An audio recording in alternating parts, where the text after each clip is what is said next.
Hello everyone, good morning and welcome back to the channel. সবাই কেমন আছো? I hope যে সবাই খুব ভালো আছো এবং সুস্থ আছো। আর আমরাও অনেক ভালো আছি। সামটাইম উইথ রিমার আরও একটি নতুন পর্বে তোমাদের অনেক অনেক স্বাগত জানিয়ে আজকের ব্লগটা আমি স্টার্ট করছি।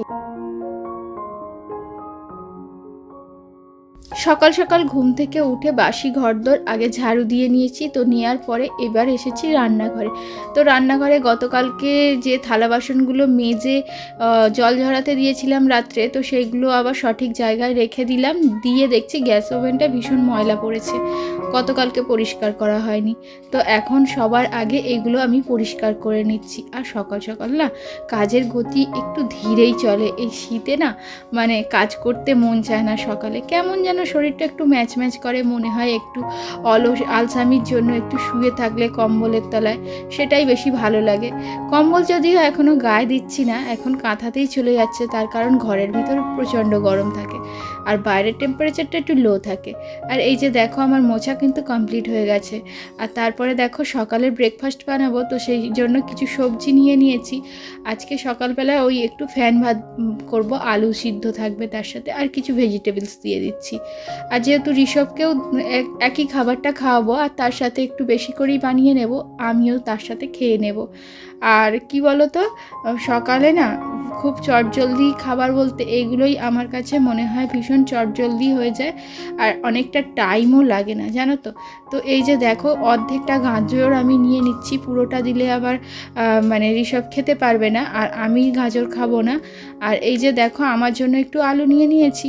আর এইবার সমস্ত সবজিগুলো একটু গরম তেলের মধ্যে নাড়াচাড়া করে নিয়ে ওই যে কাঁচা কাঁচা গন্ধটা চলে গেলে প্রেসার কুকারের মুখটা বন্ধ করে দিয়ে এখন আমি সিটি পড়ার অপেক্ষায় রইলাম। তার মধ্যে দেখো শিঙি মাছ ছিল, তো বাবাই শিঙি মাছগুলো রেখে দিয়েছিল। তো এটা আজকে ঋষভের জন্য একটা ঝোল বানিয়ে দেব।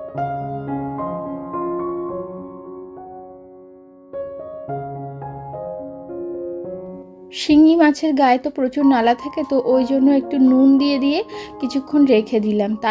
তারপরে আমার পরিষ্কার করতে কিন্তু অনেকটা সুবিধা হবে। আর এই যে দেখো গত কয়েকদিন ঋষভকে দুধটা সেভাবে খাওয়ানো হয়ে ওঠেনি, আর অনেকটা দুধ হয়ে গিয়েছিল, তো সেই কারণে ভাবলাম যে দুধটা থেকে ছানা বের করে নিই। আর ছানাটা খেতে ঋষভ ভীষণই পছন্দ করে। তো এই যে দেখো একটু লেবু রস চিপে দিয়েছি। তো দেওয়ার পর এই যে আমার ছানাটা কেটে গেছে।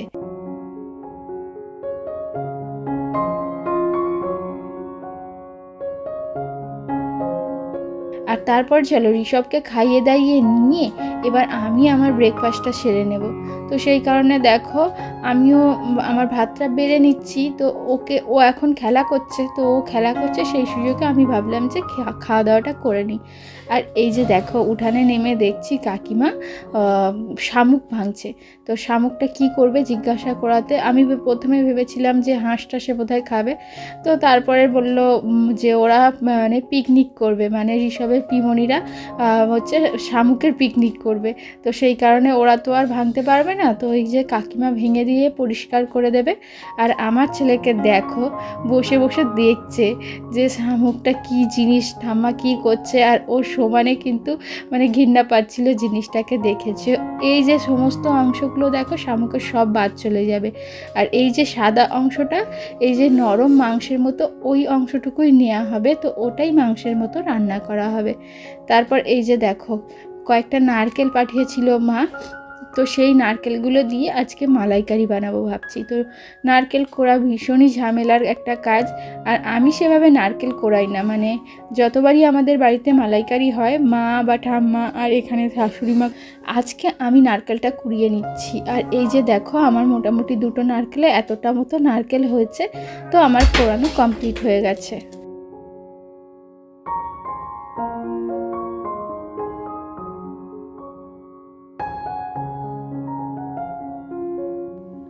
তো এখন আমি নারকেল থেকে নারকেলের দুধটা বের করে নেব। তো সেই জন্য দেখো একটা বাটির মধ্যে নারকেলটা সমস্ত দিয়ে দিলাম। দেওয়ার পর একটু গরম জল বসিয়ে দিয়েছি, ওই গরম জলটা ওই নারকেলের মধ্যে দিয়ে এবার আমি কিছুক্ষণ ঢাকা দিয়ে রাখবো।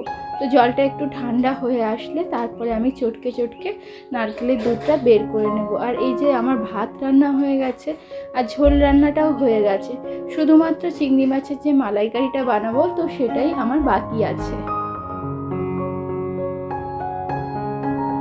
এদিকে আমি একটু রেহাই পেয়েছি, চিংড়ি মাছগুলো যেহেতু গতকালকে এনেছিল তো সেই কারণে আজকে আর ওগুলো কেটে পরিষ্কার করার ঝামেলাটা ছিল না, তো সেই কারণে আমার একটু কিন্তু তাড়াতাড়ি হয়ে গেছে। আর এখন দেখো আমি কড়াইতে তেল দিয়ে তেলটা গরম হয়ে গেছে, তো চিংড়ি মাছগুলো ভেজে নিচ্ছি। আর এই যে চিংড়ি মাছগুলো দেখো তেলের মধ্যে দেওয়ার সাথে সাথে কেমন লাল হয়ে গেছে। চিংড়ি মাছগুলো ভীষণই সুন্দর ছিল, আর এই চিংড়িগুলো খেতেও ভীষণ টেস্টি হয় আর মিষ্টি মিষ্টি। বন্ধুরা, ভিডিওটা তোমাদের কেমন লাগলো অবশ্যই কমেন্ট করে জানিও, আর ভালো লাগলে একটা লাইক করে দিও, আর চ্যানেলে নতুন এসে থাকলে চ্যানেলটিকে সাবস্ক্রাইব করে আমাকে সাপোর্ট করো। আর মাছগুলো আমার ভাজা হয়ে গেছে, তো মাছগুলো আমি তুলে নিয়েছি। এবার ওই তেলের মধ্যেই আমি ফোড়নে দিয়ে দিয়েছি তেজপাতা, গোটা গরম মশলা, এলাচ, লবঙ্গ, এই সমস্ত মশলাগুলো দিয়ে আমি কিন্তু কোনো রকম হলুদ ব্যবহার করিনি। ওই চিংড়ি মাছের মধ্যে যেটুকু হলুদ ছিল তো সেইটুকুই হলুদের মধ্যে দেখো আমি ওই নারকেলের দুধটা দিয়ে দিলাম। তো নারকেলের দুধটা দেওয়ার পরে এখন কিন্তু একটু সাদা সাদা লাগছে, আর এটা কিন্তু একদমই সাদা লাগবে না। তার কারণ দেখো এই মানে এই জলটা একটু ফুটে ফুটে মানে যখন গাঢ় হয়ে আসবে আর আমি ওর মধ্যে যখন চিংড়ি মাছটা দিয়ে দেবো না, তো তখন ওই চিংড়ি মাছের গায়ে যেটুকু হলুদ থাকে তো সেইটুকু হলুদেই এই নারকেলের গ্রেভিটাতে মানে যে কালারটা ধরবে তো সেটাই ন্যাচারাল কালার হয়, আমার তো মনে হয় এটাই। তো আমরা এইভাবেই খেতে ভীষণ পছন্দ করি।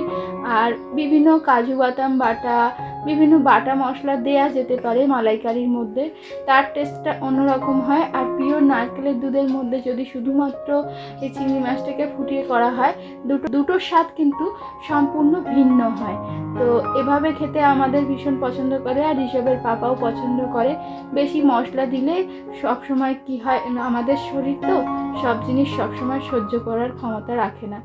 আর যেহেতু এখন শীতকাল, পেট গরমের সমস্যাটা বেশি হয়, তো সেই কারণে এই যে অল্প মশলা দিয়ে রান্নাটা করা। আর তার মধ্যে দেখো ঋষভ দেখো আমার যে এই আলমারিটাকে দেখো ওর ড্রয়িং খাতা বানিয়ে ফেলেছে, সমস্ত মানে কী সব না আঁকছে। আর ও দেখো মাছটা ভীষণ ভালোভাবে আঁকতে শিখে গেছে, দেখতে পাচ্ছ কত সুন্দর মাছ এঁকেছে। আর এই যে আমি ওকে আর একটা মাছ এঁকে দেখানোর কথা বলছি, কিন্তু ও এখন মানে আঁকতে আঁকতে আবার কি মন হলো যে আঁকছে না। আর এই যে বাঁকা মাকা এই জিনিসটা বানায়, এটাকে কিন্তু ও কুমির বলেই জানে, তার কারণ কুমিরের গায়ে ওই যে আঁকা বাঁকা আছে। আজকের ভিডিওটা আমি এখানেই শেষ করছি, দেখা হবে আগামী আরও একটি নতুন পর্বে। আজকের মতো টাটা।